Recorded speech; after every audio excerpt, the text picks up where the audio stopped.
ਜਗ੍ਹਾ ਦੇ ਵਿਵਾਦ ਨੂੰ ਲੈ ਕੇ ਇੱਕ ਖਬਰ ਸਾਹਮਣੇ ਆ ਰਹੀ ਹੈ। ਜਾਣਕਾਰੀ ਦਿੰਦਿਆਂ ਜੁਗਰਾਜ ਸਿੰਘ ਪੁੱਤਰ ਬਲਵਿੰਦਰ ਸਿੰਘ ਵਾਸੀ ਪਿੰਡ ਤਲਵਾਰਾ ਨੇ ਗੁਰਦੀਪ ਸਿੰਘ ਖਹਿਰਾ ਤੇ ਨਵਦੀਪ ਸਿੰਘ ਪੰਨੂ ਤੇ ਗੰਭੀਰ ਆਰੋਪ ਲਗਾਏ ਹਨ ਕਿ ਮੇਰੇ ਘਰ ਤੇ ਨਵਦੀਪ ਸਿੰਘ ਪੰਨੂ ਤੇ ਗੁਰਦੀਪ ਸਿੰਘ ਖਹਿਰਾ ਨੇ ਹਥਿਆਰਬੰਦ ਆਪਣੇ ਸਾਥੀਆਂ ਸਮੇਤ ਹਮਲਾ ਕੀਤਾ ਹੈ ਤੇ ਮੇਰੇ ਘਰ ਤੇ ਕਬਜ਼ਾ ਕਰ ਲਿਆ ਹੈ। ਜਦ ਇਸ ਸੰਬੰਧੀ ਨਵਦੀਪ ਸਿੰਘ ਪੰਨੂ ਨਾਲ ਗੱਲ ਕੀਤੀ ਗਈ ਤਾਂ ਉਹਨਾਂ ਨੇ ਆਪਣੇ 'ਤੇ ਲੱਗੇ ਆਰੋਪਾਂ ਨੂੰ ਨਕਾਰਿਆ। ਉਹਨਾਂ ਕਿਹਾ ਕਿ ਮੇਰੀ ਜੁਗਰਾਜ ਸਿੰਘ ਨਾਲ ਕਿਸੇ ਤਰ੍ਹਾਂ ਦੀ ਵੀ ਕੋਈ ਗੱਲ ਨਹੀਂ ਹੈ, ਇਹ ਝੂਠੇ ਆਰੋਪ ਹਨ। ਜਦ ਗੁਰਦੀਪ ਸਿੰਘ ਖਹਿਰਾ ਨਾਲ ਗੱਲ ਕੀਤੀ ਗਈ ਤਾਂ ਉਹਨਾਂ ਕਿਹਾ ਕਿ ਮੈਂ ਰਜਿਸਟਰੀ ਕਰਵਾਈ ਹੈ, ਮੈਂ ਕੋਈ ਕਬਜ਼ਾ ਨਹੀਂ ਕੀਤਾ। ਖਾਲਸਾ ਵਾਹਿਗੁਰੂ ਜੀ ਕੀ ਫਤਿਹ। ਮੈਂ ਐਕਸ ਹੌਲਦਾਰ ਜਗਰਾਜ ਸਿੰਘ ਸਨ ਆਫ ਬਲਵਿੰਦਰ ਸਿੰਘ ਵਾਸੀ ਪਿੰਡ ਤਲਵਾੜਾ ਵਾਰਡ ਨੰਬਰ 8 ਦਾ ਰਹਿਣ ਵਾਲਾ। ਅੱਜ ਕੀ ਕਾਰਨ ਹੈ ਜਿਹੜਾ ਤੁਸੀਂ ਬਟਾਲਾ ਦੇ ਵਿੱਚ ਤੁਹਾਨੂੰ ਪ੍ਰੈਸ ਕਾਨਫਰੰਸ ਇਹ ਸਰ ਪਿਛਲੇ ਕੁਝ ਦਿਨਾਂ ਦੇ ਵਿੱਚ ਮੇਰੇ ਨਾਲ ਬਹੁਤ ਵੱਡਾ ਧੱਕਾ ਹੋਇਆ ਹੈ, ਜੋ ਕਿ ਮੇਰਾ ਘਰ ਮੇਰੀ ਜਾਇਦਾਦ ਦੇ ਵਿੱਚ ਬਣਿਆ ਹੋਇਆ ਸੀਗਾ।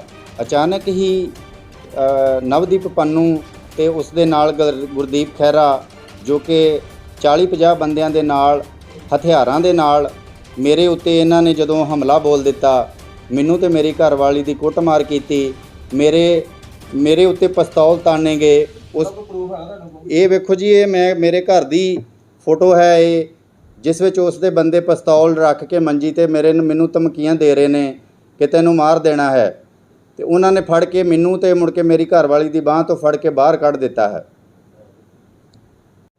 ਤੁਸੀਂ ਦੱਸ ਰਹੇ ਹੋ ਕਿ ਉਹਨਾਂ ਨੇ ਆਣ ਕੇ ਨਜਾਇਜ਼ ਕਬਜ਼ਾ ਕੀਤਾ ਤੁਹਾਡੀ ਜਗ੍ਹਾ ਦੇ ਉੱਤੇ। ਹਾਂਜੀ। ਜਗ੍ਹਾ ਤੁਹਾਡੀ ਸੀ। ਹਾਂਜੀ। ਉਹਨਾਂ ਨੇ ਕਬਜ਼ਾ ਕਿਸ ਤਰ੍ਹਾਂ ਕਰ ਲਿਆ? ਤੁਹਾਡੇ ਕੋਲ ਕੋਈ ਆਪਣਾ ਪ੍ਰੂਫ ਹੈਗਾ? ਹਾਂਜੀ ਜੀ, ਮੇਰਾ ਆਪਣਾ ਜੋ ਹੈ ਜਮ੍ਹਾਂਬੰਦੀ ਤੇ ਇਹ ਦੇਖੋ, ਮੇਰਾ ਨਾਮ ਫਸਟ ਕਲਾਸ ਆ ਰਿਹਾ ਹੈ ਜਮ੍ਹਾਂਬੰਦੀ ਤੇ, ਜੋ ਮੇਰਾ ਵੱਡਾ ਪ੍ਰੂਫ ਹੈ। ਉਸ ਤੋਂ ਬਾਅਦ ਪਿਛਲੇ 2 ਸਾਲ ਤੋਂ ਮੀਟਰ ਜੋ ਮੇਰੇ ਫਾਦਰ ਸਾਹਿਬ ਦੇ ਨਾਂ ਤੇ ਹੈ, ਪਿਛਲੇ 2 ਸਾਲ ਤੋਂ ਮੈਂ ਬਿੱਲ ਵੀ ਤਾਰ ਰਿਹਾ ਹਾਂ, ਉਹ ਵੀ ਮੇਰੇ ਪਿਤਾ ਜੀ ਦੇ ਨਾਂ ਤੇ ਹੈ।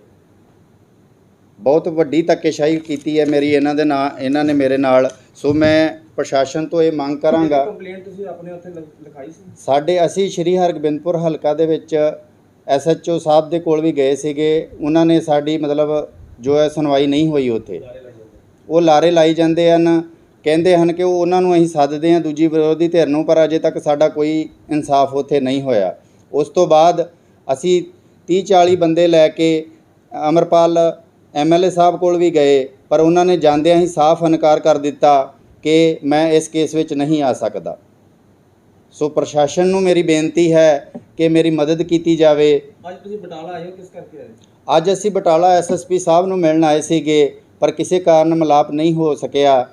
ਇਸ ਕਰਕੇ ਮੈਂ ਹੁਣ ਜੋ ਆਪਣਾ ਪ੍ਰੈਸ ਕਾਨਫਰੰਸ ਕਰ ਰਿਹਾ, ਤਾਂ ਕਿ ਮੇਰਾ ਜੋ ਇਹ ਬਿਆਨ ਹੈ ਸਾਰਾ ਮੇਰੇ ਨਗਰ ਨੂੰ ਪਤਾ ਲੱਗ ਜਾਵੇ ਵੀ ਕੀ ਕਹਾਣੀ ਆ। ਹਾਂਜੀ,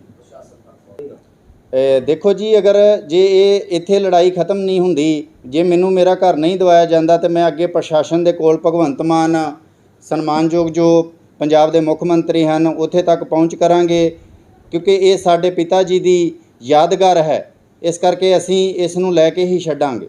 ਮੈਂ ਪ੍ਰਸ਼ਾਸਨ ਤੋਂ ਮੰਗ ਕਰਦਾ ਹਾਂ ਕਿ ਮੈਨੂੰ ਮੇਰੀ ਜਾਨ ਦਾ ਖਤਰਾ ਹੈ, ਕਿਉਂਕਿ ਇਹ ਪਿਛਲੇ ਕਈ ਸਮਿਆਂ ਤੋਂ ਇਹ ਸ਼ਰਾਬ ਦੇ ਤੇ ਕਈ ਇਹੋ ਜਿਹੇ ਕਾਰਜ ਕਰ ਰਹੇ ਹਨ, ਜਿਨ੍ਹਾਂ ਦੇ ਕਈ ਪਰਚੇ ਵੀ ਹੈ ਇਹਨਾਂ ਦੇ ਉੱਪਰ।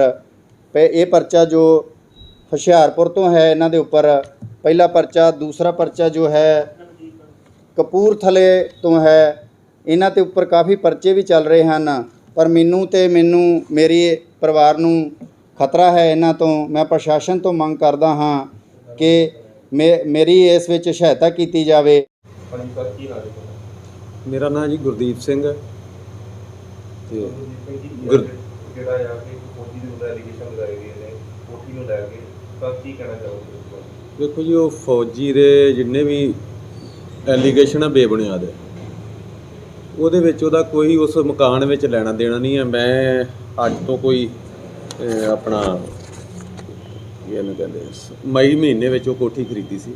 ਮੈਂ ਰਜਿਸਟਰੀ ਜਿਹੜੀ ਕਰਵਾਈ ਆ ਉਹ ਜਰਨੈਲ ਸਿੰਘ ਦਲਬੀਰ ਸਿੰਘ ਉਹਨਾਂ ਤੋਂ ਕਰਵਾਈ, ਔਰ ਉਹਦੀਆਂ ਜੋ ਹੈਗੀਆਂ ਨੇ ਬਾਈਆਂ ਲਿਖ ਕੇ ਮਕਾਨ ਦੀ ਰਜਿਸਟਰੀ ਕਰਾਈ ਹੈ, ਨਾ ਕਿ ਕਿਸੇ ਜਗ੍ਹਾ ਦੀ। ਉਹ ਸਿਰਫ ਇੱਕ ਦੂਸਰੇ ਕਿਸੇ ਰਾਜਨੀਤਿਕ ਲੋਕਾਂ ਦੇ ਹੱਥਾਂ ਵਿੱਚ ਖੇਡ ਰਿਹਾ, ਇਸ ਕਰਕੇ ਬੇਬੁਨਿਆਦ ਐਲੀਗੇਸ਼ਨ ਲਗਾ ਰਿਹਾ। ਉਹਦਾ ਇਸ ਕੋਠੀ ਨਾਲ ਕੋਈ ਲੈਣਾ ਦੇਣਾ ਨਹੀਂ। ਉਹਦੇ ਫੌਜੀ ਦੇ ਆਰੋਪ ਨੇ ਕਿ ਸਾਡੀ ਇਹਨਾਂ ਨੇ ਨਜਾਇਜ਼ ਕਬਜ਼ਾ ਕੀਤਾ ਹੈ, ਸਾਡੇ ਪਿਤਾ ਦੀ ਖਾਨੀ ਹੈ ਪਹਿਲੀ, ਉਹਨੂੰ ਕਿਵੇਂ ਦੇਖ ਦਿੱਤੀ ਕਰਨਗੇ? ਦੇਖੋ ਜੀ, ਜੇ ਉਹਦੇ ਕੋਲ ਕੁਝ ਡਾਕੂਮੈਂਟ ਨੇ ਉਹ ਸਾਹਮਣੇ ਲੈ ਕੇ ਆਵੇ, ਮੀਡੀਆ ਦੇ ਲੈ ਕੇ ਆਵੇ, ਸਾਡੇ ਨਾਲ ਲੈ ਕੇ ਆਵੇ, ਤੁਹਾਡੇ ਚੈਨਲ ਤੇ ਸਾਡੇ ਨਾਲ ਡਿਬੇਟ ਕਰ ਲੇ। ਉਹ ਡਾਕੂਮੈਂਟ ਤੇ ਅੱਜ ਤੱਕ ਕੋਈ ਦਿਖਾਉਂਦਾ ਨਹੀਂ, ਸਿਰਫ ਹਵਾਈ ਗੱਲਾਂ ਕਰਦਾ ਹੈ। ਹਵਾਈ ਗੱਲਾਂ ਦਾ ਤਾਂ ਕੋਈ ਮਤਲਬ ਨਹੀਂ ਬਣਦਾ। ਤੁਸੀਂ ਵੀ ਸਿਆਣੇ। ਕਿਵੇਂ ਦੇਖਦੇ ਹੋ ਜਿਹੜੇ ਇਲਜ਼ਾਮ ਆ ਜਿਹੜੇ ਉਹਨਾਂ ਵੱਲੋਂ ਲਾਏ? ਬਿਲਕੁਲ ਝੂਠੇ ਨੇ ਜੀ, ਕੋਈ ਲੈਣਾ ਦੇਣਾ ਜੀ ਉਹ 'ਚ। ਉਹਦਾ ਕੁਝ ਵੀ ਨਹੀਂ ਹੈਗਾ। ਅਗਰ ਕੁਝ ਹੈਗਾ ਤਾਂ ਸਾਨੂੰ ਆਪਾਂ ਗੱਲ ਕਰਨ ਨੂੰ ਤੁਹਾਡੇ ਚੈਨਲ ਤੇ ਵੀ ਤਿਆਰ। ਜਿਹੜੇ ਪ੍ਰਧਾਨ ਨੇ ਨਗਰ ਕੌਂਸਲ ਤੇ ਨਵਦੀਪ ਪੰਨੂ ਜੀ, ਉਹਨਾਂ ਦਾ ਵੀ ਜ਼ਿਕਰ ਉਹਨਾਂ ਨੇ ਕੀਤਾ ਕਿ ਉਹ ਵੀ ਜਿਹੜੇ ਸਪੋਰਟ ਕਰਦੇ ਨੇ ਉਹਨੂੰ, ਉਹਦੇ ਸੰਬੰਧ ਕੀ ਕਹਿਣਾ? ਵੇਖੋ ਜੀ, ਨਵਦੀਪ ਪੰਨੂ ਹੈਗੇ ਨੇ ਰਾਜਨੀਤਿਕ, ਉਹਨਾਂ ਦਾ ਇਹ ਸ਼ਹਿਰ ਵਿੱਚ ਓਪੋਜੀਸ਼ਨ ਵੀ ਹੈ, ਸਾਰਾ ਕੁਝ।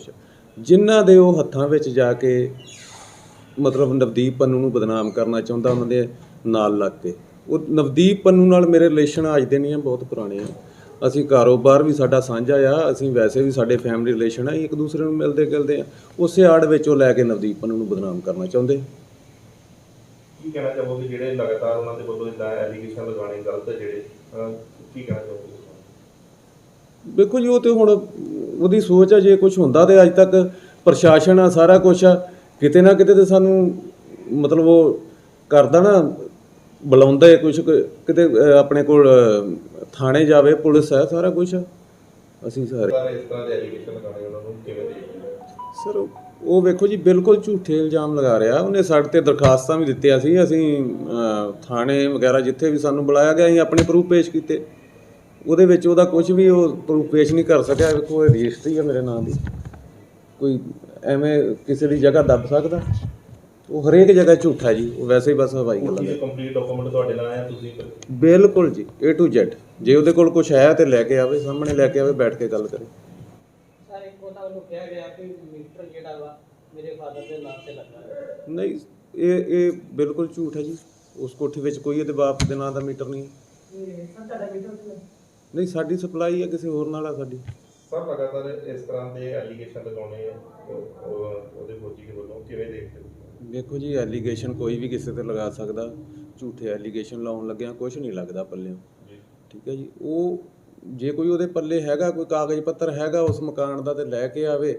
ਨਹੀਂ ਤੇ ਫਿਰ ਅਸੀਂ ਇਸ ਤੋਂ ਬਾਅਦ ਜੋ ਨਾ ਹਟਿਆ ਇਹਨਾਂ ਹਰਕਤਾਂ ਤੋਂ, ਤੇ ਅਸੀਂ ਉਹਦੇ ਉੱਪਰ ਫਿਰ ਕਾਨੂੰਨੀ ਕਾਰਵਾਈ ਕਰਾਵਾਂਗੇ।